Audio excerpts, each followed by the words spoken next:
Independientemente de nuestra raíz genealógica, judía o gentil, el objetivo de esta enseñanza es mostrarle que existe un Dios, una fe y un cuerpo. La hora pronto vendrá cuando el Padre nos reunirá como un solo rebaño y Él será nuestro pastor. Creemos que esta enseñanza es tan importante y vital para entender que la presentaremos en una forma sistemática, paso a paso. Nuestro objetivo es mostrarle la historia que se encuentra en las Escrituras porque creemos que ha sido pasada por alto o simplemente ignorada por muchos hoy en día. Mateo 15:24. Y él respondiendo dijo: No soy enviado sino a las ovejas perdidas de la casa de Israel.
Existen muchas creencias acerca de quién o qué es Israel.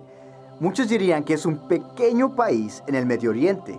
Otros dicen que es otro nombre para los judíos. Sin embargo, otros dicen que es la iglesia cristiana. Mientras que estas respuestas tienen un elemento de verdad, sigue faltando la visión completa de lo que las Escrituras nos dan para reconocer a los verdaderos hijos de Israel, o en hebreo, Bnei Israel. A muchos se les olvida que Israel antes era una unidad de 12 tribus.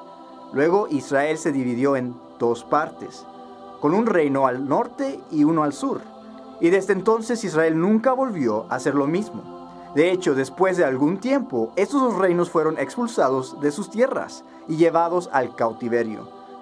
El reino del norte fue llevado a Siria y el reino del sur a Babilonia.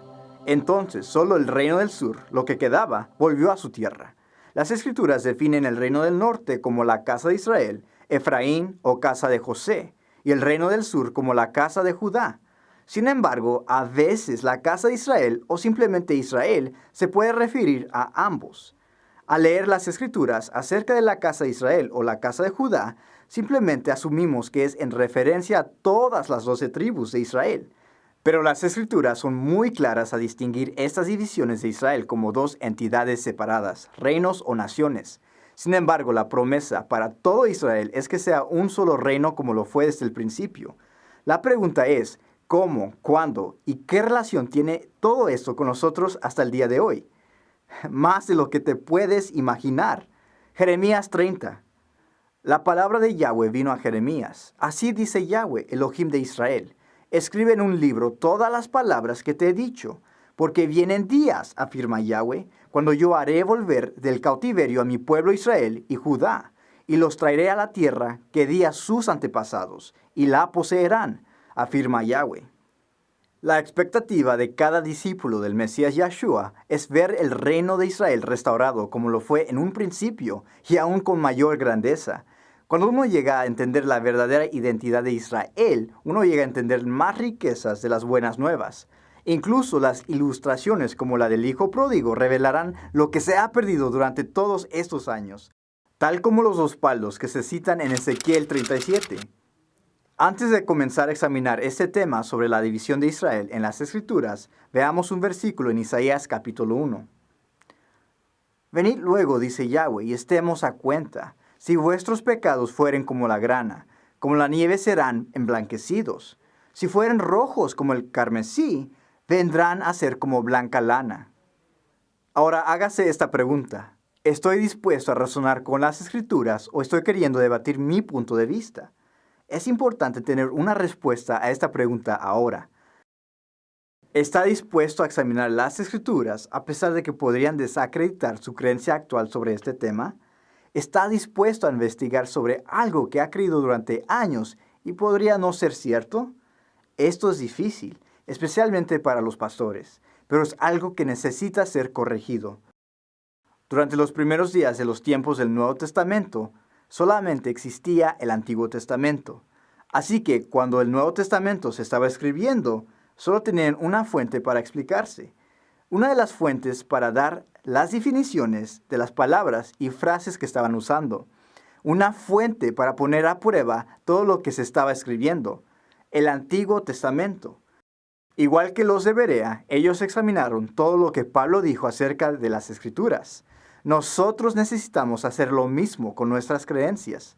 Entonces, para que realmente podamos entender el contexto completo del Nuevo Testamento, o con más precisión el pacto renovado, tenemos que obtener una base firme y entendimiento que solo puede estar basado en el Antiguo Testamento, es decir, la ley y los profetas, y las demás escrituras acerca de la historia de Israel como un pueblo.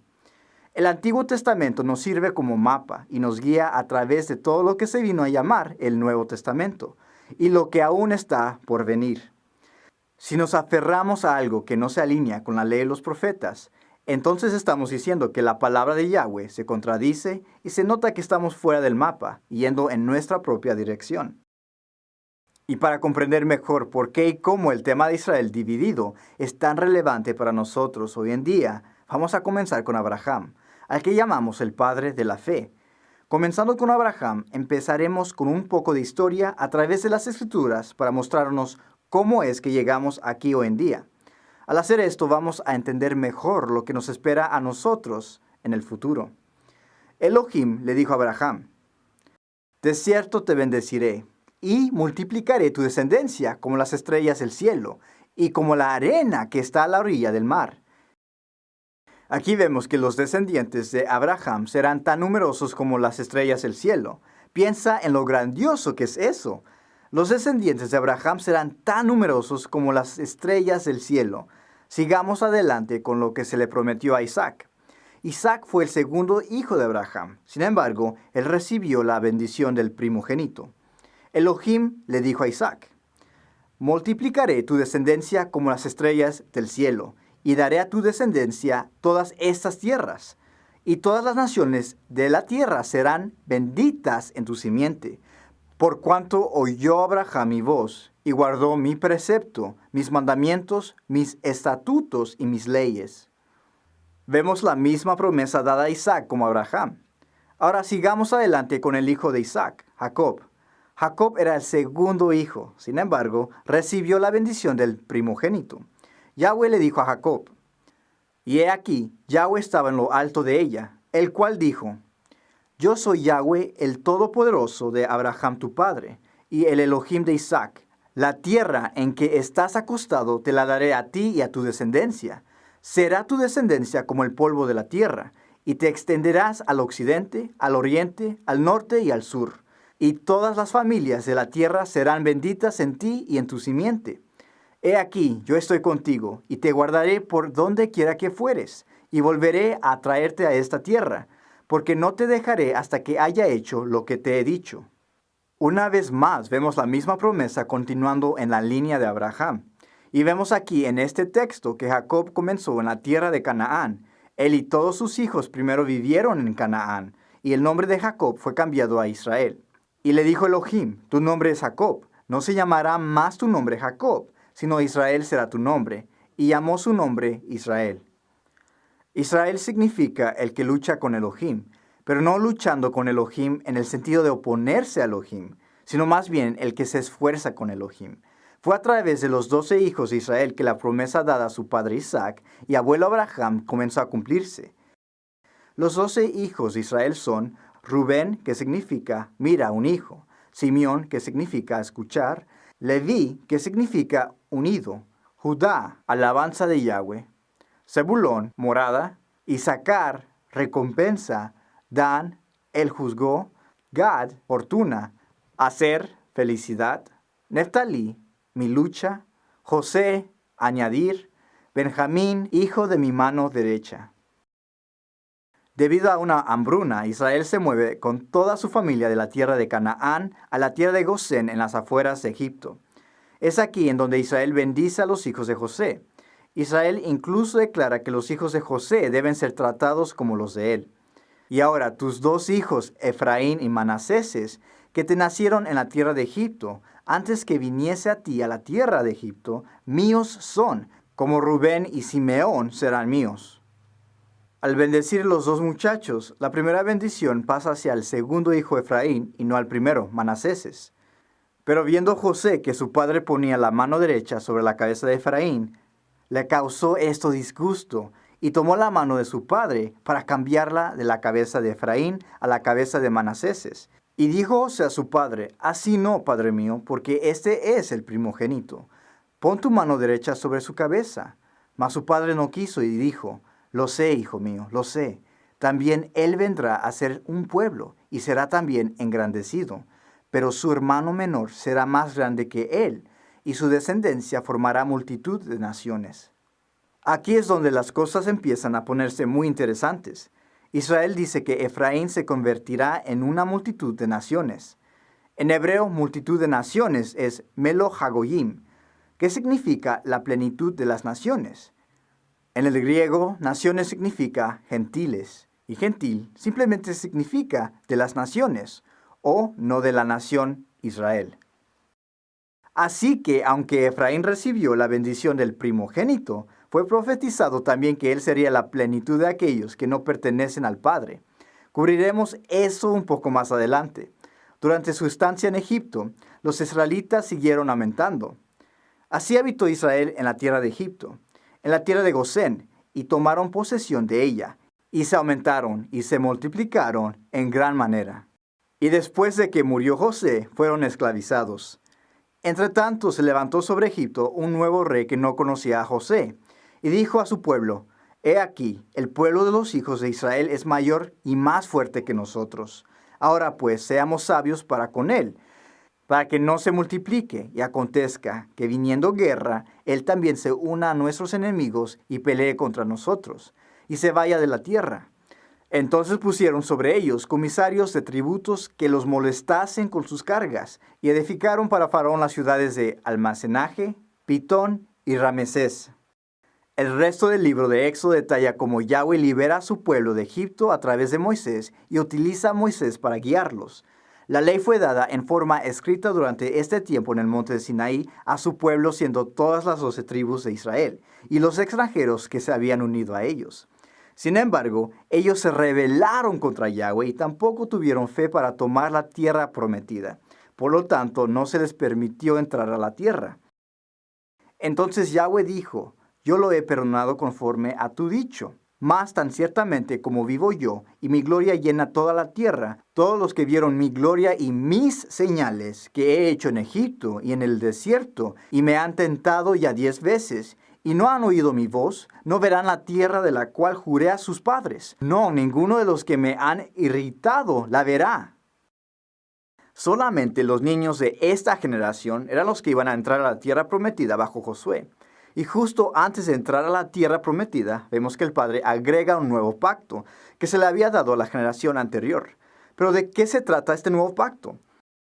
El pacto que llegó a la primera generación bajo Moisés no era tanto las instrucciones, sino las bendiciones y maldiciones que se derivarían dependiendo de la obediencia o desobediencia a las instrucciones. Y vemos que este nuevo pacto es simplemente una expansión de esas bendiciones y maldiciones. Primero compara lo que Moisés le dice a esta nueva generación. ¿Qué nación grande hay que tenga dioses tan cercanos a ellos como lo está Yahweh nuestro Elohim en todo cuanto le pedimos? ¿Y qué nación grande hay que tenga estatutos y juicios justos como es toda esta ley que yo pongo hoy delante de vosotros?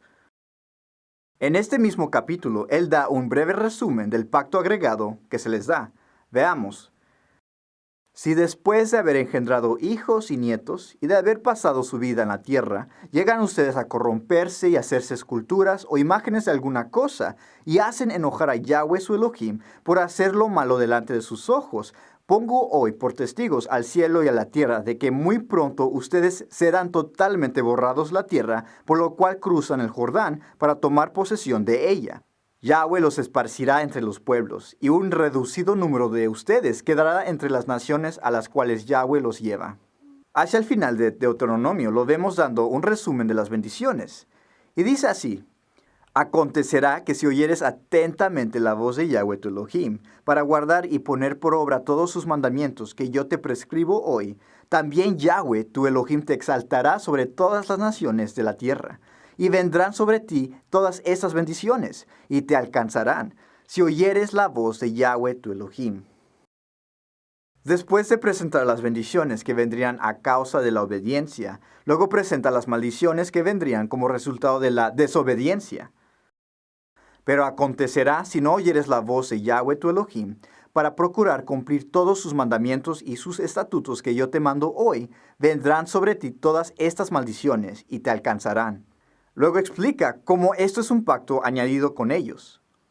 Estas son las palabras del pacto que Elohim mandó a Moisés que celebrase con los hijos de Israel en la tierra de Moab, además del pacto que concertó con ellos en Horeb.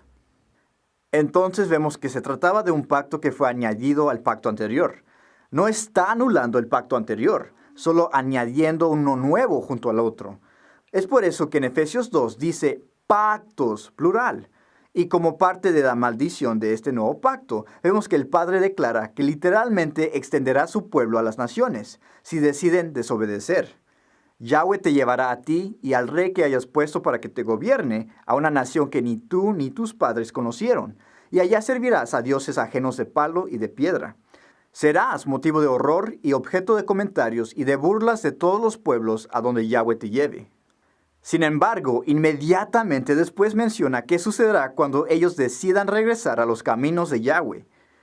Cuando todo esto te haya sobrevenido, es decir, la bendición y la maldición que he puesto ante ti, si estando en medio de todas las naciones a las que Yahweh tu Elohim te haya arrojado, te arrepientes y con todo tu corazón y con toda tu alma te vuelves a Yahweh tu Elohim, lo mismo que tus hijos, y prestas atención a su voz conforme a todo lo que hoy te mando cumplir, entonces Yahweh tu Elohim hará volver a tus cautivos y tendrá misericordia de ti, y volverá a recogerte de entre todos los pueblos por donde te haya esparcido.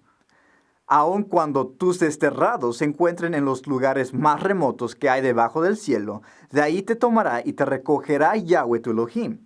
Yahweh tu Elohim te hará volver a la tierra que tus padres recibieron en propiedad, y será tuya, y te tratará con bondad, y te multiplicará más que a tus padres. Cubriremos esto un poco más adelante. Algunos han dicho que el pacto fue hecho demasiado difícil a propósito, para que no lo pudieran seguir. ¿Usted qué cree? ¿Podría ser cierto? ¿Acaso era imposible seguir estos mandamientos en la obediencia completa? Veamos. Porque este mandamiento que yo te ordeno hoy no es demasiado difícil para ti, ni está lejos. No está en el cielo para que digas, ¿quién subirá por nosotros al cielo y nos lo traerá y nos lo hará oír para que lo cumplamos? Ni está al otro lado del mar para que digas, ¿quién pasará por nosotros el mar para que nos lo traiga y nos lo haga oír, a fin de que lo cumplamos? Porque muy cerca de ti está la palabra, en tu boca y en tu corazón, para que la cumplas. Estos son los versos que Pablo citó en Romanos 9. Pero ¿a quién dice que fue dado este nuevo pacto? Y no solamente con vosotros hago yo este pacto y este juramento, sino con los que están aquí presentes hoy con nosotros delante de Yahweh nuestro Elohim, y con los que no están aquí hoy con nosotros. Así que este pacto no solo fue dado a una generación, sino a todas las generaciones que estaban por venir.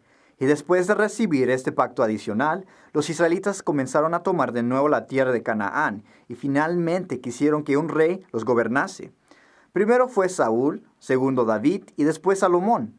Hay que tomar en cuenta que todas las 12 tribus y los extranjeros que se unieron a ellos fueron gobernados por esos 3 reyes. Pero luego Salomón comenzó a corromper el pueblo de Israel a seguir a otros dioses. Recuerda, Yahweh dijo que los dispersaría entre las naciones si no seguían su ley, instrucciones. Así que después de la muerte de Salomón, Elohim le dio 10 tribus de Israel a Jeroboam, siervo de Salomón. Así comenzó la extensión de Israel a través de las naciones. Reyes 11. Y dijo a Jeroboam, toma para ti los 10 pedazos, porque así dijo Yahweh Elohim de Israel.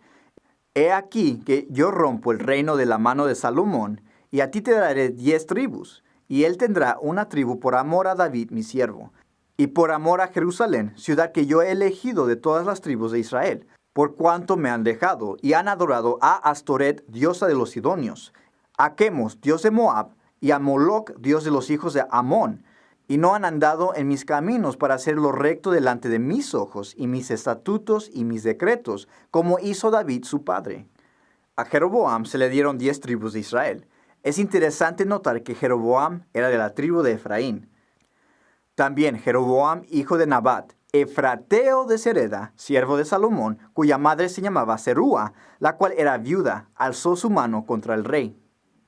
Recuerda que fue Efraín, hijo de José, que fue profetizado para convertirse en la plenitud de las naciones, los gentiles, la plenitud de los que no pertenecen a la nación de Elohim. Y por lo tanto aquí vemos que la profecía a Efraín comienza a cumplirse. Es aquí donde Israel se divide en 2 reinados, un reino del norte y un reino del sur. El reino del norte siendo las 10 tribus que se fueron con Jeroboam. Las escrituras a menudo lo describen como la casa de Israel, casa de José o Efraín. Y el reino del sur, siendo de Judá y Benjamín, es mencionado en las escrituras como la casa de Judá. El reino del norte finalmente estableció su capital en Samaria. Pero por más de 200 años, el reino del norte no hizo nada diferente al de Salomón ante los ojos de Yahweh. Ellos desobedecieron la instrucción del Padre y siguieron a otros dioses. Llegó hasta el punto que Elohim ya no los llamó su pueblo. Oseas 1. Entonces Yahweh dijo, llámalo a mí, porque no eres mi pueblo y yo no soy tu Elohim.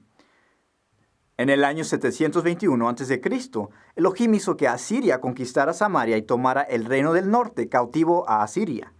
A los 9 años del reinado de Oseas, el rey de Asiria capturó Samaria y a los israelitas se los llevó cautivos a Asiria, y los dejó en Jalach y en Jabor, junto al río Gozán, y en las ciudades de los medos. El rey de Asiria entonces hizo venir a los gentiles a la tierra de Samaria, y más tarde envió a un sacerdote de nuevo para enseñarles los caminos de Elohim. Y vino uno de los sacerdotes que habían llevado cautivo de Samaria, y habitó en Betel, y les enseñó cómo habían de temer a Yahweh. Pero cada nación se hizo sus dioses, y los pusieron en los templos de los lugares altos que habían hecho los de Samaria, cada nación en su ciudad donde habitaba. Hasta hoy hacen como antes, ni temen a Yahweh, ni guardan sus estatutos, ni sus ordenanzas, ni hacen según la ley y los mandamientos que prescribió Yahweh a los hijos de Jacob, al cual puso el nombre de Israel.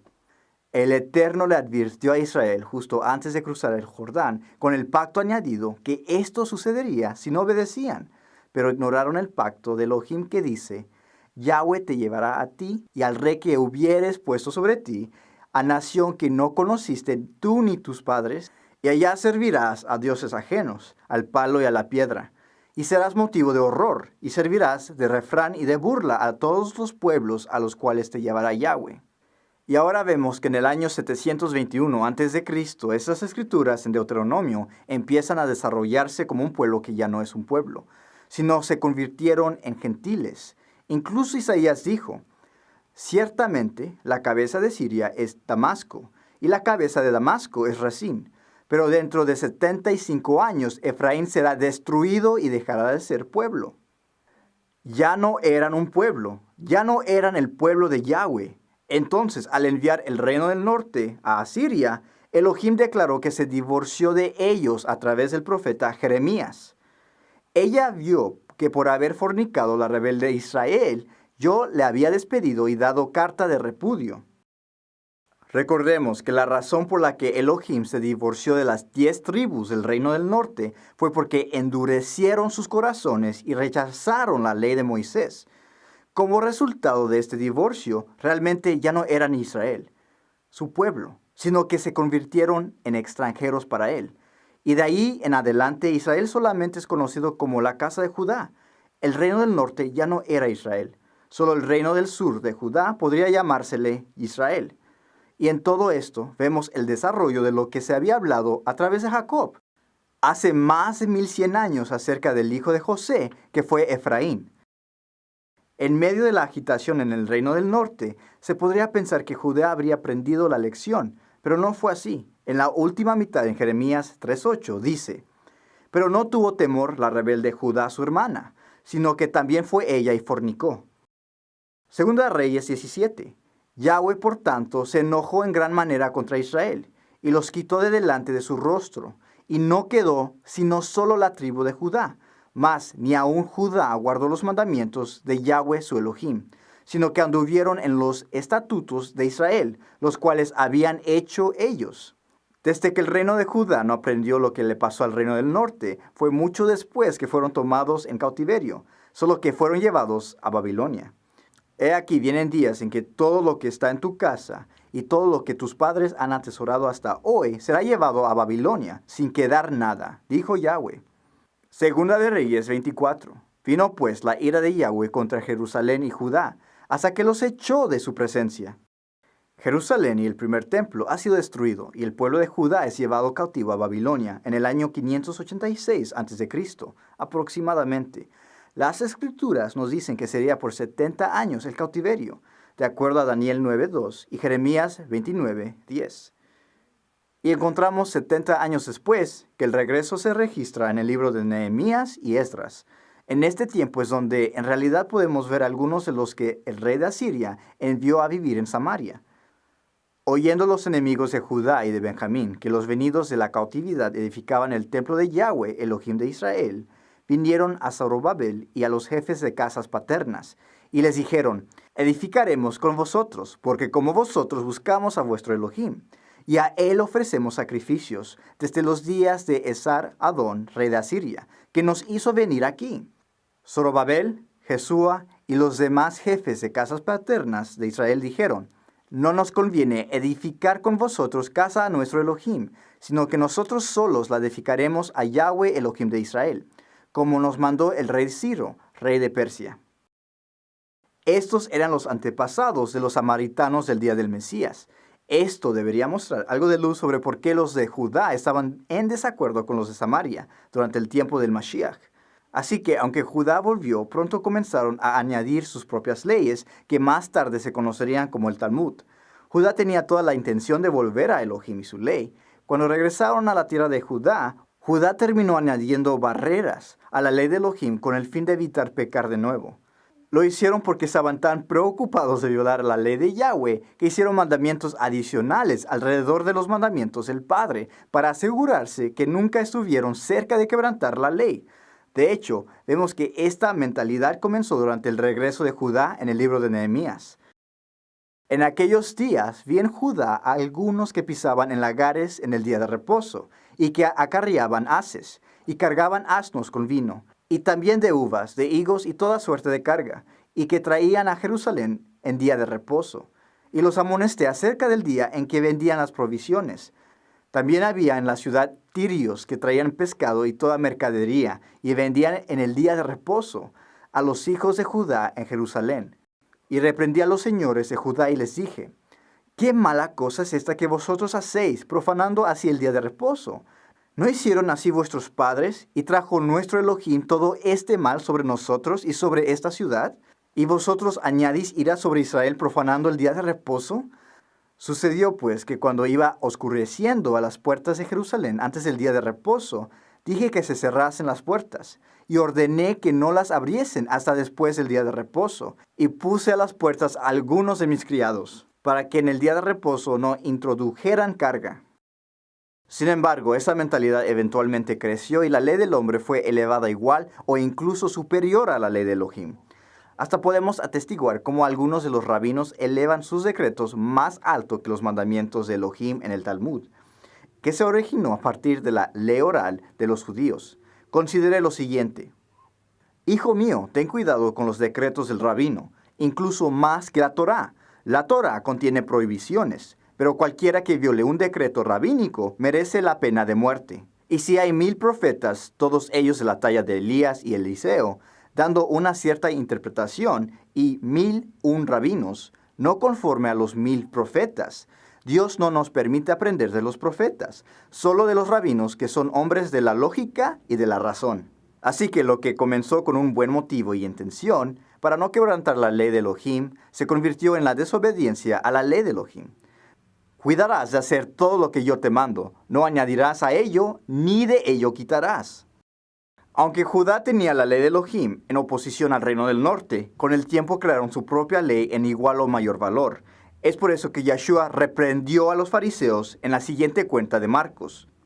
Porque dejando el mandamiento de Elohim, os aferráis a la tradición de los hombres, los lavamientos de los jarros y de los vasos de beber, y hacéis otras muchas cosas semejantes. Les decía también, bien invalidáis el mandamiento de Elohim para guardar vuestra tradición, invalidando la palabra de Elohim con vuestra tradición que habéis transmitido, y muchas cosas hacéis semejantes a estas. Por otra parte, el reino del norte nunca regresó. Asadón, rey de Asiria, terminó lo que su predecesor había comenzado, de tomar el reino del norte en cautiverio. Después de esto, el reino del norte rara vez o nunca fue reconocido como una entidad unificada en la escritura de nuevo. Esto se debe a que fueron desembolsados y nunca volvieron a Samaria, como el reino del sur volvió a la tierra de Judá antes de la llegada de Yeshua. Entonces la pregunta es, ¿a dónde fueron estas tribus? En primer lugar, las tribus perdidas de la casa de Israel están completamente dispersas y asimiladas entre las naciones hoy en día. Y Judá de igual modo se ha perdido por completo a través de la persecución y las guerras romanas. Uno en el año 66 al 73 de la era común, otro en el año 115 al 117 de la era común, y otro en el año 132 al 135 de la era común, y después como 2 revueltas contra Diocesaria y otra con Heraclio. La historia nos puede ayudar mucho para concluir que ahora son las 12 tribus de Israel que han estado dispersas después de la primera guerra judeo-romana que trajo la destrucción y la desolación de Jerusalén. Pero en esta enseñanza simplemente nos estamos enfocando en las tribus perdidas que Yeshua vino a rescatar. Las escrituras incluso comenzaron proféticamente refiriéndose a ellos con un nuevo nombre. Jeremías 50. Ovejas perdidas fueron mi pueblo, sus pastores las hicieron errar. Por los montes las escarriaron, anduvieron de monte en collado, y se olvidaron de sus rediles. Anduvieron perdidas mis ovejas por todos los montes, y en todo collado alto, y en toda la faz de la tierra fueron esparcidas mis ovejas, y no hubo quien las buscase, ni quien preguntase por ellas. Porque así ha dicho Yahweh, he aquí yo mismo iré a buscar mis ovejas, y las reconoceré, como reconoce su rebaño el pastor el día que está en medio de sus ovejas esparcidas. Así reconoceré mis ovejas, y las libraré de todos los lugares en que fueron esparcidas el día del nublado y de la oscuridad. Yahweh dice que Él va a rescatar a las ovejas que están dispersas. Sin embargo, uno que conoce la ley de Moisés se preguntará, ¿cómo puede ser esto? ¿Acaso no dice Yahweh en Jeremías que se divorció de Israel? Ella vio que por haber fornicado la rebelde Israel, yo la había despedido y dado carta de repudio. Para muchos esto no parece ser un problema, pero vamos a considerar lo que Yahweh en su propia ley dice acerca de aquel que se divorcia de una mujer. Si un hombre se casa con una mujer, pero luego deja de quererla por haber encontrado en ella algo indecoroso, solo podrá despedirla si le entrega un certificado de divorcio. Una vez que ella salga de la casa, podrá casarse con otro hombre. Si ocurre que el segundo esposo le toma aversión y también le extiende un certificado de divorcio y la despide de su casa, o si el segundo esposo muere, el primer esposo no podrá casarse con ella de nuevo, pues habrá quedado impura. Eso sería abominable a los ojos de Yahweh. La propia ley de Yahweh le prohíbe volverse a casar con la que se ha divorciado. Entonces, si este es el caso, ¿en qué momento se dice que ella se volvió impura? Porque ellos subieron a Asiria, como asno montes para sí solo. Efraín con salario alquiló amantes. Aquí vemos que Efraín se convirtió claramente en una prostituta a los ojos de Yahweh. No hay duda de que no tenían la intención de regresar a Yahweh, y aunque fueron llevados cautivos a Asiria, continuaron en su fornicación. Porque la cabeza de Siria es Damasco, y la cabeza de Damasco Resín. Y dentro de 75 años, Efraín será quebrantado hasta dejar de ser pueblo. De nuevo, no hubo arrepentimiento. Continuaron en sus caminos. Otro punto que debemos considerar es por qué Elohim no podía casarse con Efraín de nuevo después de que se divorciaran. Bueno, pues sabemos que un sacerdote solo podía ser sacerdote si él era un descendiente de Aarón. Hablando de los sacerdotes en Levítico 21. Yahweh dice, él no debe casarse con una viuda, una mujer divorciada o una mujer profanada por la prostitución, pero solo una virgen de su propio pueblo. Si este era un requisito para los sacerdotes terrenales, ¿cuánto más para el sacerdote principal, Yahweh? Como mencionamos en nuestra enseñanza titulada Clavado en la cruz, es muy fácil ver cómo Yahweh es verdaderamente el primer sumo sacerdote, ya que fue el primero en ofrecer un sacrificio de sangre para Adán y Eva, cuando hizo expiación por sus pecados. Para ilustrar mejor este punto, ya que Elohim es el sacerdote, considere Hebreos 5. Y nadie toma para sí esta honra, sino el que es llamado por Elohim, como lo fue Aarón. Así tampoco Mashiach se glorificó a sí mismo, haciéndose sumo sacerdote, sino el que le dijo, tú eres mi hijo, yo te he engendrado hoy. Eso significa que Yeshua era un sacerdote porque él era el hijo de Elohim. Los sacerdotes, por medio del sacerdocio levítico, tenían que ser descendientes de Aarón. Y de la misma forma, para que Yeshua pudiera ser un sacerdote, tenía que ser descendiente de Yahweh. Y hablando de sacerdotes, ¿qué se dice de nosotros con respecto a esto? Primera de Pedro 2.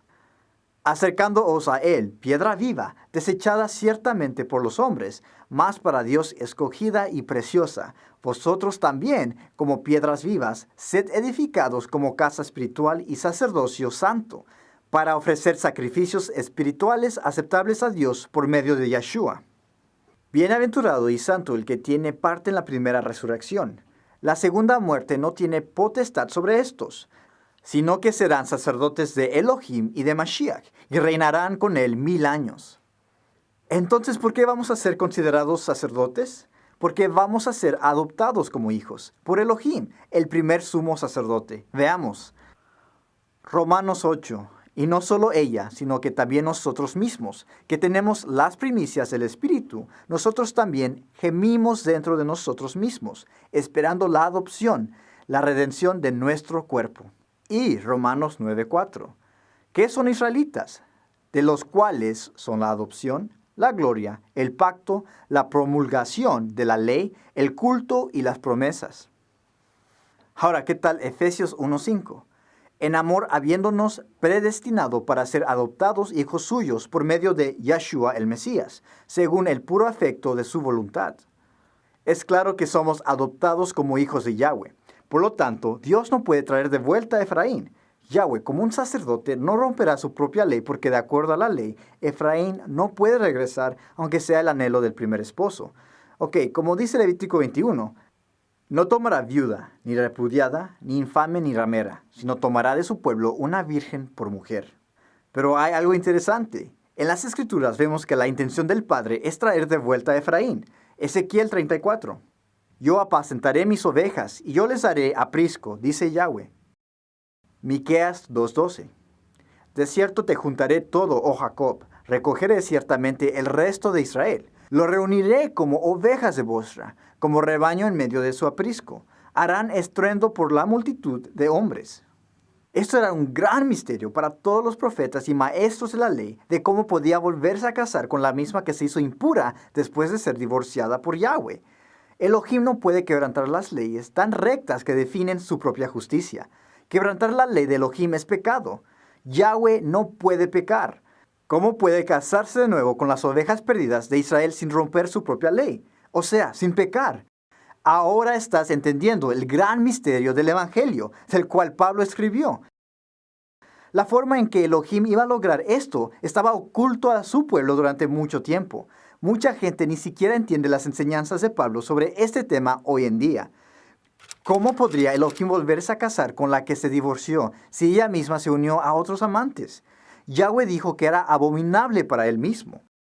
Y aquí está la clave. Solo había una manera de que pudiera ser liberado de este mandamiento de la ley en particular. si moría como el esposo. Es por eso que Pablo habla de la resolución de este misterio del Evangelio en Romanos 7. Romanos 7. Hermanos, les hablo como a quienes conocen la ley. ¿Acaso no saben que uno está sujeto a la ley de matrimonio, solamente en vida? Por ejemplo, la casada, Efraín o Israel, está ligada por la ley a su esposo, Yahweh, solo mientras éste vive. Pero si su esposo, Yahweh, muere, ella queda libre de la ley que la unía a su esposo. Por eso, si se casa con otro hombre mientras su esposo vive, se le considera adúltera. Pero si muere su esposo, ella queda libre de esa ley y no es adúltera aunque se case con otro hombre. Asimismo, hermanos míos, ustedes murieron a la ley de matrimonio mediante el cuerpo crucificado de Mashiach, a fin de pertenecer al que fue levantado de entre los muertos. Es por eso que nuestro Mashiach, Yahshua, bajó y murió por las ovejas perdidas con el fin de traerlas de vuelta al redil, para que pudieran volverse a casar.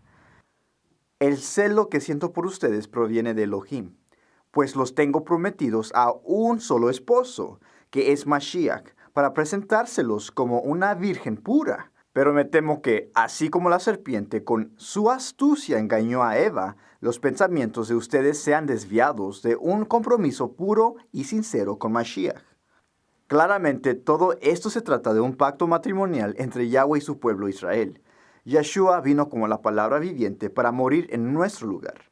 La única forma en que el pacto podría ser anulado era a través de la muerte de cualquiera de los cónyuges. Este era su objetivo, morir como el Hijo de Elohim para restaurar lo que estaba perdido. Lucas 19. Porque el Hijo del Hombre vino a buscar y a salvar lo que se había perdido. ¿Qué se perdió? Su pueblo. Por otra parte, nuestra esperanza está en Yeshua, porque cuando mueres en Él, estás muerto al pecado de nuestra desobediencia a su ley perfecta del matrimonio. Si vives en Él, puedes volver al Padre, pero si no estás en el Mesías, estás todavía en un estado divorciado, considerado muerto en pecado, y por lo tanto no puedes estar unido con Elohim, quien es el primer sumo sacerdote. Incluso Oseas 13 lo menciona. Destrucción total de Efraín predicha. Cuando Efraín hablaba, hubo temor. Fue exaltado en Israel, mas pecó en Baal y murió. Ante los ojos de Elohim estaban muertos porque ya no eran su pueblo. Es por eso que en las cartas de Pablo dicen, y a vosotros, estando muertos en pecados, y en la incircuncisión de vuestra carne, os dio vida juntamente con él, perdonándoos todos los pecados. El hijo pródigo, considerado muerto, es Efraín. No fue hasta que el Hijo perfecto, Yahshua, vino y murió como el Hijo de Elohim para anular ese pacto para establecer el nuevo, o como algunos prefieren referirse a él como el pacto renovado, Brit Hadashah. Así que él murió en nuestro lugar, ya que él vino como el Hijo de Elohim, Israel. Recuerde que Israel fue considerado como el primogénito de Elohim. Y dirás a Faraón, Yahweh ha dicho así, Israel es mi hijo, mi primogénito. Ya te he dicho que dejes ir a mi hijo para que me sirva. Mas no has querido dejarlo ir. Y he aquí que yo voy a matar a tu hijo, tu primogénito. Vemos que Israel sí es el primogénito de Elohim. Pero en su conjunto se rebelaron y ya no se consideraron como el hijo. Yahshua fue llamado el hijo de Elohim porque él obedeció perfectamente. Y cuando murió en el madero, el pacto del matrimonio fue anulado porque ya había muerto. Así que ahora podemos unirnos de nuevo a Yahweh, solamente si estamos en el Mashiach, Yahshua. Algunos han dicho, ¿cómo puede ser Yahshua el novio de la novia? ¿No hay una ley que dice que el hombre no puede casarse con la esposa de sus padres? Esto es en referencia a Deuteronomio 22, que dice, ninguno tomará a la mujer de su padre, ni profanará el lecho de su padre. En primer lugar, hay un pequeño problema con este verso porque esta ley implica que el padre todavía está casado con la mujer. Pero este no es el caso con Efraín, porque Efraín se había divorciado y ya no era la esposa del padre. En segundo lugar, tenemos que entender que se trata de metáforas. Las metáforas siempre han sido consistentes en las Escrituras. Creemos que el problema para algunos es que, metafóricamente hablando, Yahshua tuvo varios papeles que llenar. Es nuestro novio, la palabra de Elohim, la piedra angular, nuestro sumo sacerdote, el sacrificio del sumo sacerdote, nuestro Señor y mucho más. pero no por eso un título o papel es más importante que otro. ¿O sí? ¿Será que una metáfora se destaca sobre la otra? Nosotros no lo creemos así. Regresemos al buen pastor y sus ovejas perdidas. Él respondiendo dijo, no soy enviado sino a las ovejas perdidas de la casa de Israel. El misterio que los profetas no podían entender era la redención de la separación del reino del norte. De cierto os digo que muchos profetas y justos anhelaron ver lo que veis, y no lo vieron, y oír lo que oís, y no lo oyeron. Este misterio fue revelado a través de Yeshua, la palabra. Veamos Romanos 16. Y al que puede fortaleceros según mi evangelio y la predicación de Yeshua, según la revelación del misterio que se ha mantenido oculto desde tiempos eternos, pero se ha manifestado ahora, y que por las escrituras de los profetas, según el mandamiento del Elohim eterno, se ha dado a conocer a todas las naciones para que obedezcan a la fe, al único y sabio Elohim, sea gloria mediante Yeshua, salvación de Yahweh, para siempre. Amén. Por esta causa yo, Pablo, prisionero de Yeshua Mashiach, por vosotros los gentiles, seguramente habéis oído de la administración de la gracia de Elohim que me fue dada para con vosotros, pues por revelación me fue revelado el misterio, como antes lo he escrito brevemente. Al leerlo podéis entender cuál sea mi conocimiento en el misterio de Mashiach, el cual en otras generaciones no se dio a conocer a los hijos de los hombres, como ahora es revelado a sus santos apóstoles y profetas por el Ruach HaKodesh, que las naciones son coherederos y miembros del mismo cuerpo, y copartícipes de la promesa en Yeshua HaMashiach, por medio del Evangelio, del cual yo fui hecho ministro por el don de la gracia de Elohim, que me ha sido dado según la acción de su poder. A mí, que soy menos que el más pequeño de todos los santos, me fue dada esta gracia de anunciar entre los gentiles el evangelio de las insondables riquezas del Mashiach, y de aclarar a todos cuál sea el plan del misterio escondido desde los siglos en Elohim, el creador de todas las cosas. Y Efesios 6. Y por mí, a fin de que al abrir mi boca me sea dada palabra para dar a conocer con valor el misterio del evangelio. De ella fui hecho ministro, según la administración de Elohim que me fue dada para con vosotros, para que anuncie cumplidamente la palabra de Elohim, el misterio que había estado oculto desde los siglos y edades, pero que ahora ha sido manifestado a sus santos. A ellos Elohim quiso dar a conocer las riquezas de la gloria de este misterio entre los gentiles, que es el Mesías en vosotros, esperanza de gloria.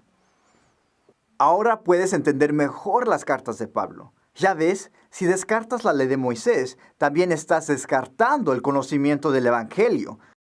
Mas la misericordia de Yahweh es desde la eternidad hasta la eternidad sobre los que le temen, y su justicia sobre los hijos de los hijos, sobre los que guardan su pacto, y los que se acuerdan de sus mandamientos para ponerlos por obra.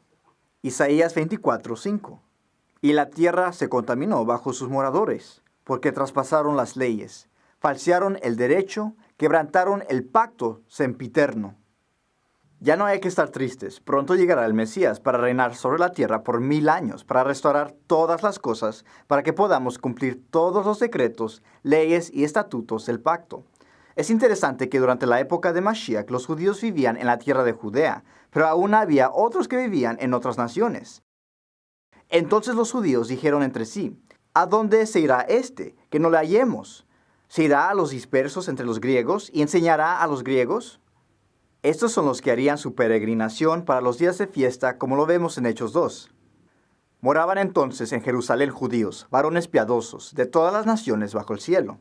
Estos son aquellos a los que Pedro dice en el mismo capítulo. Porque para vosotros es la promesa, y para vuestros hijos, y para todos los que están lejos, para cuantos el Señor nuestro Elohim llamare. ¿Quiénes eran los que estaban lejos? Posiblemente las tribus perdidas de Israel. El enfoque del Mesías y los discípulos fue el recogimiento de las ovejas perdidas de Israel. Aunque el reino del norte estaba muy asimilado entre las naciones, no todos se habían olvidado de quiénes eran. De hecho, había algunos que todavía reconocían su identidad. Por ejemplo, profetisa Ana. Estaba también allí Ana, profetisa, hija de Fanuel, de la tribu de Aser, de edad muy avanzada. Sabiendo que esos vivían en las zonas de los alrededores, el enfoque de Yeshua estaba centrado en ellos. A estos dos envió Yeshua y les dio instrucciones diciendo, por camino de gentiles no vayáis, y en ciudad de samaritanos no entréis, sino id antes a las ovejas perdidas de la casa de Israel. Vemos varias veces que en el Nuevo Testamento se dirige a las ovejas esparcidas en las naciones. Considere Primera de Pedro. Pedro, apóstol de Yeshua el Mesías, a los expatriados de la dispersión en el Ponto, Galacia, Capadocia, Asia y Betinia. Al obedecer a la verdad mediante el Espíritu, habéis purificado vuestras almas para el amor fraternal no fingido. Amaos unos a otros entrañablemente, de corazón puro, pues habéis renacido, no de simiente corruptible, sino de incorruptible, por la palabra de Elohim, que vive y permanece para siempre, porque toda carne es como hierba, y toda la gloria del hombre como flor de la hierba. La hierba se seca y la flor se cae, mas la palabra de Yahweh permanece para siempre. Y esta es la palabra que por el Evangelio os ha sido anunciada. Primera de Pedro 2. Pero vosotros sois linaje escogido, real sacerdocio, nación santa, pueblo adquirido por Elohim, para que anunciéis las virtudes de aquel que os llamó de las tinieblas a su luz admirable. Vosotros que en otro tiempo no erais pueblo, ahora sois pueblo de Elohim. En otro tiempo no habíais alcanzado misericordia, ahora habéis alcanzado misericordia. Pablo dice lo mismo que está escrito en Oseas 1. Ponle por nombre indigna de compasión, porque no volveré a compadecerme del reino de Israel, sino que le negaré el perdón. Ponle por nombre pueblo ajeno, porque ni ustedes son mi pueblo, ni yo soy su Elohim. Incluso Santiago dice, Santiago, siervo de Elohim y del maestro Yeshua, a las 12 tribus que están en la dispersión, saludos. Sin embargo, sabemos que la palabra hablada sobre Efraín era, pero su padre no quiso hacerlo, y le respondió, lo sé, hijo mío, lo sé. También él llegará a ser un pueblo, y será también grande, pero su hermano menor será más grande que él, y su descendencia formará multitud de naciones. Como mencionamos al principio de esta enseñanza, Israel dijo que Efraín se convertirá en una multitud de naciones. Aunque hubo algunos que todavía recordaban quiénes eran y de dónde venían, todavía había muchos que estaban comenzando a asimilarse entre las naciones. Así que para llegar a los que se habían integrado a las naciones, Elohim le dio a Pablo el ministerio de la reconciliación a los gentiles. Para esto yo fui constituido predicador, apóstol y maestro de los gentiles en la fe y verdad. Digo la verdad en el Mashiach, no miento. Segunda de Corintios 5. Y todo esto proviene de Elohim, quien nos reconcilió consigo mismo por el Mashiach, y nos dio el ministerio de la reconciliación. Elohim estaba en el Mashiach reconciliando consigo al mundo, no tomándoles en cuenta a los hombres sus pecados, y nos encargó a nosotros la palabra de la reconciliación. Así que somos embajadores en el nombre del Mashiach, como si Elohim rogara por medio de nosotros. Os rogamos en nombre del Mashiach, reconciliaos con Elohim. Y Romanos 5. Pero Elohim muestra su amor para con nosotros, en que siendo aún pecadores, el Mashiach murió por nosotros. Con mucha más razón, habiendo sido ya justificados en su sangre, por él seremos salvos de la ira. Porque, si siendo enemigos fuimos reconciliados con Elohim por la muerte de su Hijo, mucho más estando reconciliados, seremos salvos por su vida. Y no solo esto, sino que también nos gloriamos en Elohim por nuestro Maestro Yeshua el Mesías, por quien hemos recibido ahora la reconciliación. Por tanto, acordaos de que en otro tiempo vosotros, los gentiles, en cuanto a la carne, erais llamados incircuncisión por la llamada circuncisión hecha con mano en la carne. En aquel tiempo estabais sin el Mesías, alejados de la ciudadanía de Israel y ajenos a los pactos de la promesa, sin esperanza y sin Elohim en el mundo. Pero ahora en el Mesías, vosotros que en otro tiempo estabais lejos, habéis sido hechos cercanos por la sangre del Mesías. Él es nuestra paz, que de ambos pueblos hizo uno, derribando la pared intermedia de separación, aboliendo en su carne las enemistades, la ley de los mandamientos expresados en ordenanzas, para crear en sí mismo de los dos un solo y nuevo hombre, haciendo la paz y mediante el madero reconciliar con Elohim a ambos en un solo cuerpo, matando en ella su hostilidad. Hay que notar que Pablo dice ambos pueblos. Eso significa que está hablando de la casa de Judá y la casa de Efraín. Y acerca de la ley de los mandamientos expresados en ordenanzas, es lo que estaba en contra de nosotros por el haber pecado, es decir, las leyes que implicaban nuestra muerte. Tenemos una enseñanza titulada Clavado en la cruz, que profundiza sobre este versículo que es utilizado en la doctrina cristiana para concluir que la ley de Moisés fue abolida. Así que el pueblo de Israel, escritural, no político, no ha sido reemplazado por una iglesia, sino que Israel ha sido reconciliado con Yahweh para ser una congregación en Yeshua, el Mesías, el que ha cargado con nuestros pecados. Isaías 53. Todos nosotros nos descarriamos como ovejas, cada cual se apartó por su camino, mas Yahweh cargó en él el pecado de todos nosotros. Ahora, ¿qué tal Romanos 11, que dice: No quiero, hermanos, que ignoréis este misterio, para que no seáis arrogantes en cuanto a vosotros mismos? El endurecimiento de una parte de Israel durará hasta que haya entrado la plenitud de los gentiles. Luego todo Israel será salvo. Como está escrito: Vendrá de Sión el libertador, que apartará de Jacob la impiedad. Y este será mi pacto con ellos, cuando yo quite sus pecados. Aquí hay dos frases clave. En primer lugar, tenemos la plenitud de los gentiles. Esta es una referencia directa de la profecía hablada sobre Efraín en Génesis. Recuerde que Melo Hagoyim significa la plenitud de los gentiles o naciones. Y en segundo lugar, tenemos la frase, todo Israel será salvo, refiriéndose al reino del norte y el reino del sur. Aquí es donde comenzamos a ver y entender la analogía de adoptar a los gentiles, como Pablo dice en Romanos 11.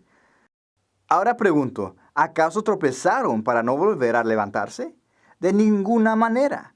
Más bien, gracias a su transgresión ha venido la salvación a los gentiles para que Israel sienta celos. Pero si su transgresión ha enriquecido al mundo, es decir, si su fracaso ha enriquecido a los gentiles, ¿cuánto mayor será la riqueza que su plena restauración producirá? Me dirijo ahora a ustedes, los gentiles. Como apóstol que soy de ustedes, le hago honor a mi ministerio, pues quisiera ver si de algún modo despierto los celos de mi propio pueblo, para así salvar a algunos de ellos. Pues si el haberlos rechazado dio como resultado la reconciliación entre Elohim y el mundo, ¿no será su restitución una vuelta a la vida? Si se consagra la parte de la masa que se ofrece como primicias, también se consagra toda la masa. Si la raíz es santa, también lo son las ramas. Ahora bien, es verdad que algunas de las ramas han sido desgajadas y que tú, siendo de olivo silvestre, has sido injertado entre las otras ramas. Ahora participas de la savia nutritiva de la raíz del olivo. Sin embargo, no te vayas a creer mejor que las ramas originales. Y si te jactas de ello, ten en cuenta que no eres tú quien nutre a la raíz, sino que es la raíz la que te nutre a ti. Tal vez dirás, desgajaron unas ramas para que yo fuera injertado. ¿De acuerdo? Pero ellas fueron desgajadas por su falta de fe, y tú por la fe te mantienes firme. Así que no seas arrogante, sino temeroso, porque si Elohim no tuvo miramientos con las ramas originales, tampoco los tendrá contigo. Por tanto, considera la bondad y la severidad de Elohim, severidad hacia los que cayeron y bondad hacia ti. Pero si no te mantienes en su bondad, tú también serás desgajado. Y si ellos dejan de ser incrédulos, serán injertados, porque Elohim tiene poder para injertarlos de nuevo. Después de todo, si tú fuiste cortado de un olivo silvestre, al que por naturaleza pertenecías, y contra tu condición natural fuiste injertado en un olivo cultivado, con cuánta mayor facilidad las ramas naturales de ese olivo serán injertadas de nuevo en él. Romanos 11 tiene que ver con los olivos, el cultivo silvestre, que representan los dos reinos. El énfasis está en que el reino o olivo que se rompió ahora viene a unirse de nuevo, porque fue profetizado. Olivo verde de hermoso fruto te puso por nombre Yahweh, pero ahora te ha prendido fuego y tus ramas serán consumidas. Entonces es importante conocer que Israel hoy en día sí está en la faz de la tierra. Ahora vemos lo siguiente en Ezequiel. Yahweh me dirigió la palabra. En cuanto a ti, hijo de hombre, toma una vara y escribe en ella, Judá y los israelitas asociados a él. Toma otra vara y escribe en ella, José, vara de Efraín y todos los israelitas asociados a él. Júntalas después de modo que, cuando las agarres, parezcan una sola vara. Y cuando tus compatriotas te digan, ¿no nos vas a decir qué es eso que tienes ahí? Les responderás, esto dice Yahweh, tu Elohim. Voy a tomar la vara de José, que está en la mano de Efraín, y las tribus de Israel asociadas a él, y pondré encima de ellas la vara de Judá. Así los convertiré en una sola vara, serán una sola cosa en mi mano. Sujetarás con la mano las varas en las que has escrito, de modo que las vean, y les dirás, esto dice Yahweh tu Elohim. Voy a recoger a los israelitas de entre las naciones por las que han vagado. Los reuniré de los países limítrofes y los traeré a su tierra. Los convertiré en una nación en el país, en los montes de Israel, y seré para todos un rey único. No volverán a ser dos naciones, ni se escindirán de nuevo en dos reinos. No volverán a contaminarse con sus ídolos, sus imágenes y sus crímenes. Los pondré a salvo de las infidelidades que cometieron y los purificaré. Ellos serán mi pueblo y yo seré su Elohim. Mi siervo David será su rey, será un único pastor para todos ellos. Se conducirán según mis leyes y respetarán y cumplirán mis normas. Se instalarán en la tierra que di a mi siervo Jacob, donde estuvieron instalados vuestros antepasados. En ella vivirán siempre ellos, sus hijos y sus nietos, y mi siervo David será su príncipe para siempre. Haré con ellos una alianza de paz, que será para ellos una alianza eterna, y haré que se multipliquen. Pondré mi santuario en medio de ellos para siempre. Mi morada estará junto a ellos. Yo seré su Elohim y ellos serán mi pueblo. Las naciones reconocerán que yo soy Yahweh, que santifico a Israel, cuando mi santuario esté en medio de ellos para siempre. Este pasaje fue acerca de la venida del Mashiach Yeshua y su reinado en la tierra por 1000 años. Hoy en día nadie sabe quiénes son los escogidos de Yahweh, pero esto sí lo sabemos. Estamos en el proceso de ver de nuevo una nación que despertará en el día del Señor, que se aproxima más y más cada día. Mientras que algunos duermen, otros estarán listos para ingresar a las bodas del Cordero. Oremos para que el fuego ardiente que está dentro de nosotros sea suficiente para alcanzar ese día tan glorioso. Ahora, si sientes que eres una oveja del pastor Yeshua, entonces no pases por alto sus palabras acerca del reino. Lo rodearon los judíos y le dijeron, ¿hasta cuándo nos tendrás en suspenso? Si tú eres el Mashiach, dínoslo abiertamente. Yeshua le respondió, os lo he dicho, y no creéis. Las obras que yo hago en nombre de mi Padre, ellas dan testimonio de mí, pero vosotros no creéis, porque no sois de mis ovejas, como os he dicho. Mis ovejas oyen mi voz, y yo las conozco, y me siguen.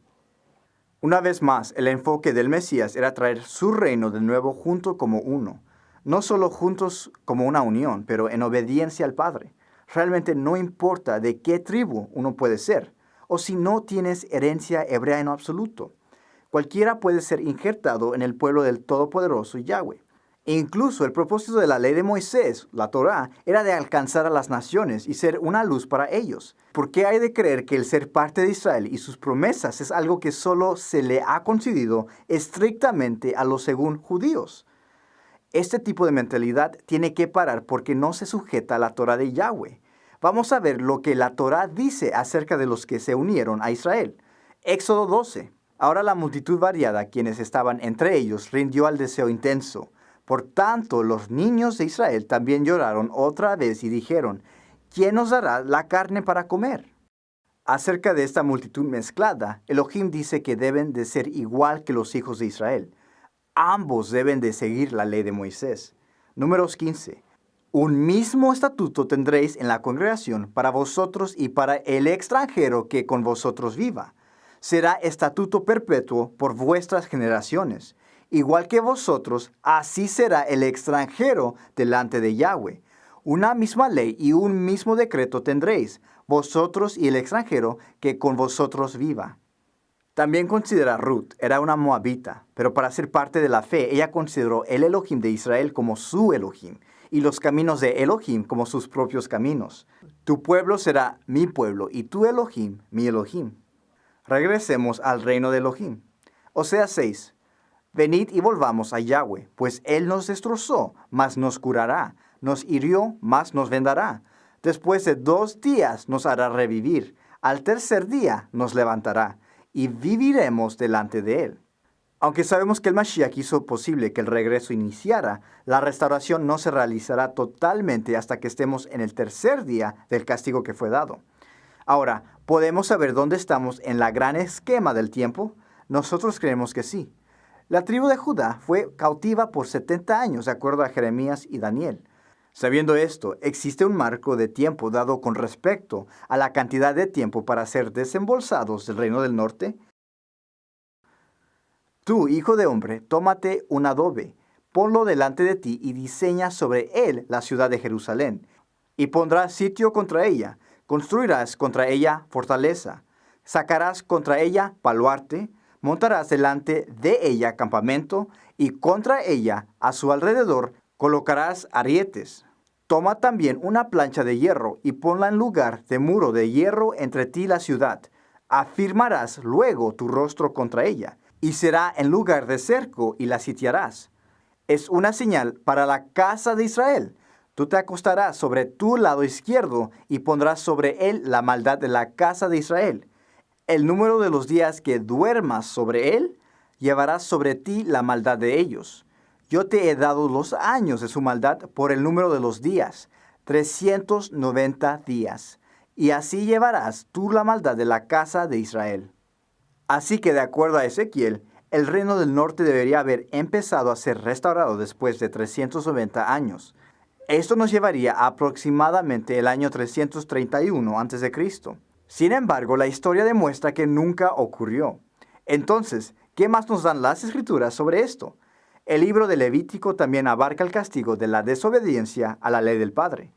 Pero si no me escucháis ni cumplís todos estos mandamientos, si despreciáis mis preceptos y vuestra alma menosprecia mis estatutos, si no ponéis en práctica todos mis mandamientos e invalidáis mi pacto, yo también haré con vosotros esto. Después de decir lo que les pasaría, Yahweh luego dice, si continuáis oponiéndoos a mí y no me queréis oír, yo enviaré sobre vosotros 7 veces más plagas por vuestros pecados.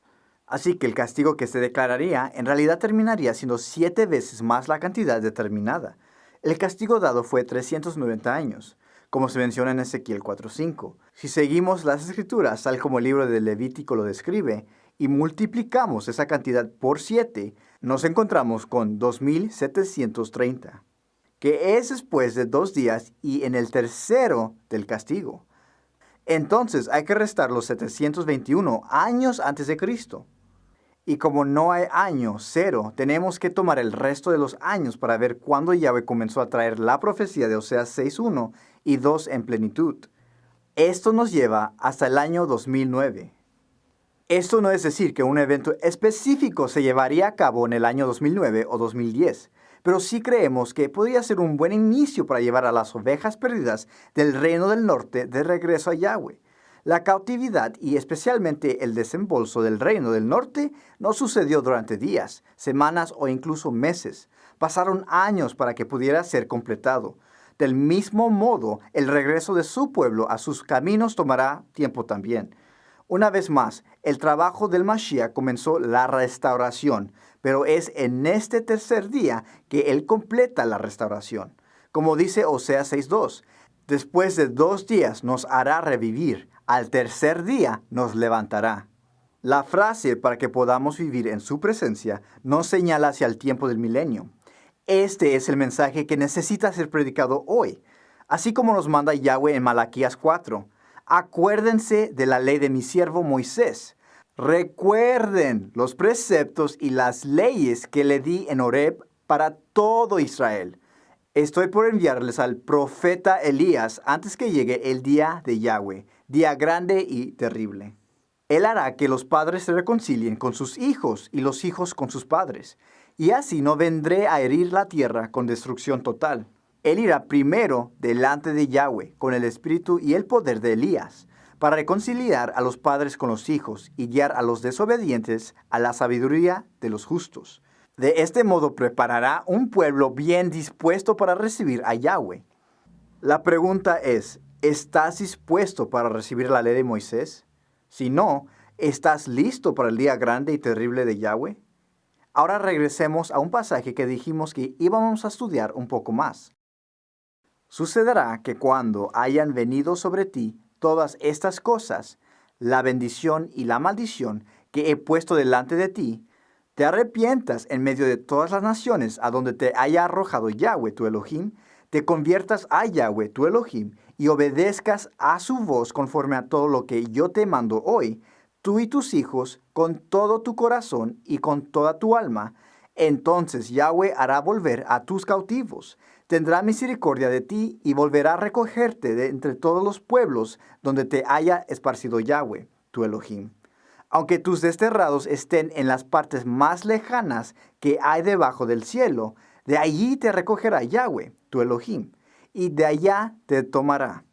Yahweh tu Elohim te hará volver a la tierra que heredaron tus padres, y será tuya, te hará bien y te multiplicará más que a tus padres. Esto no es en relación al éxodo de Egipto. Eso fue dicho 40 años después de la segunda generación de los que salieron de allí. Esta profecía está hablando del segundo éxodo que todavía tiene que ocurrir. Se acerca el día cuando Yahweh traerá a todo Israel, tanto el reino del sur como el norte, de regreso a la tierra. Incluso Miqueas dijo, de cierto te juntaré todo, Jacob, recogeré ciertamente el resto de Israel. Lo reuniré como ovejas de Bosra, como un rebaño en medio de su aprisco, y harán el estruendo de una multitud. En conclusión, cuando nos referimos al pacto añadido en Deuteronomio al principio de esta enseñanza, dejamos una pequeña parte que nos gustaría compartir con usted ahora. Cuando hayáis engendrado hijos y nietos y hayáis envejecido en la tierra, si os corrompéis y hacéis alguna escultura o imagen de cualquier cosa, y hacéis lo malo ante los ojos de Yahweh, vuestro Elohim, para enojarlo, yo pongo hoy por testigos al cielo y a la tierra, que pronto desapareceréis totalmente de la tierra que vais a tomar en posesión al pasar el Jordán. No estaréis en ella largos días, sin que seáis destruidos. Yahweh os esparcirá entre los pueblos, y quedaréis solo unos pocos entre las naciones a las cuales os llevará Yahweh. Ahí serviréis a dioses hechos por manos de hombres, de madera y de piedra, que no ven, ni oyen, ni comen, ni huelen. Pero si desde allí buscas a Yahweh tu Elohim, lo hallarás, si lo buscas de todo tu corazón y de toda tu alma. Cuando estés en angustia y te alcancen todas estas cosas, si en los últimos días te vuelves a Yahweh tu Elohim y oyes su voz. Estamos en los últimos días, ya que el pueblo de Yahweh está regresando a él en obediencia. Se acerca el día cuando todas las 12 tribus y los que se han unido para convertirse en ciudadanos de Israel estarán de regreso como uno, preparados y listos para la cena de las bodas del Cordero. Ya que ha entendido la división de Israel y por qué, las Escrituras se explicarán por sí mismas, y su comprensión irá más allá de lo que jamás se haya imaginado. Esperamos que haya disfrutado este estudio, y recuerde, examínalo todo. Shalom.